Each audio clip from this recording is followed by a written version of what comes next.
Կապված միջադեպի մի րոպե մեկ բան ասեմ չենք լսի էլ ձեզ ընդհանրապես ես բան եմ ասում ու ավարտենք մի հատ լսեք մի րոպե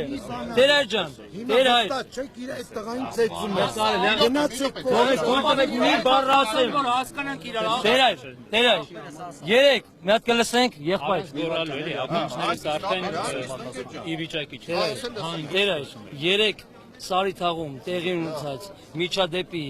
մասնակից անդամներին ուրեմն պահանջում ենք ազատ արձակել, որոնք որ ասում են որ ոստիկանների հետ բախում է ստեղծվել 316 հոդվածի երկրորդ մասով այն է ոստիկանության հետ դիմադրություն մարմնական վնասվածքով 5-ից 10 տարի ուրեմն խնդրում եմ այդ քրեական գործը չհարուցել եւ հետ ենք պահանջում ուրեմն Թորոսյան հարությունին եւ մնացած այն տղաներին որոնց որ բերման են ենթարկել ապօրինի լավ հիմա մի րոպե մեկ երկրորդը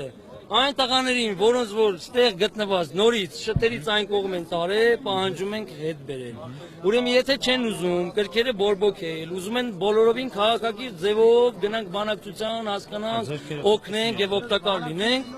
մի րոպե ուրեմն պետքա ամեն ինչ լինի փոխհամաձայնության եւ կոմպրոմիսի շնորհիվ Ուրեմն եթե մարդիկ կան, որոնք որ ինքնահաստատման, իրանց ինքնակայացման պրոգրեսիայում ինքնահաստատման խնդիր ունեն, ուստեղ իրանց համար սա տրամպլին է ուղղակի վերև թռնելու, մի ավել բառ ասելու, կամերաների դեմ նկարվելու, մեկը մյուսին Ռեմբոյի տեղ դնելու ու ցուցադրելու, այդ դրանք սաղ թողենք։ Եթե դուք որպես Աստծո ծառա, որպես բարիության աղավնի եկել եք ձեր սև համազգեստով կանգնել եք մեզանից առանձնացել եք որպես հոգևոր հովիվ եւ ուզում եք մեր որպիսության մասին մտածելով օգտակար լինեք ես չեմ գոռում ես ուղղակի իմ դիապազոնը բարձրացնում եմ որպեսզի լսելի դարձնեք չէ դուք արդեն լադերով պաուզաներով փորձում եք ինչ որ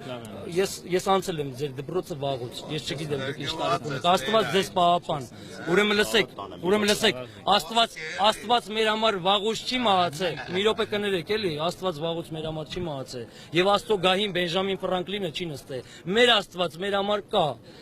ուրեմն սենց հիմա եթե դուք ուզում եք ինչ-որ մի բանով պիտանի լինել ձեր առաքելությամբ խնդրում եմ այս պահանջները այս պահին արեք մնացածը այդ տղուն որ ընդեղ է բերեք եթե հունար ունեք եթե կարողությունը ձեր ներում է լսեք ինչ եմ ասում ասեցիք Ձեր ասել։ Եթե լսել եք ուրեմն ասել եք։ Եթե չեք լսել ուրեմն չեմ ասել։ Տեսախցիկները չեմ ուզում, որովհետև ես այստեղ չեմ եկել նկարել։ Խնդրում եմ տարեք աղբեր։ Դե լրագրողները իրենք իրենց աշխատանքն են կատարում, ինչու՞ համար։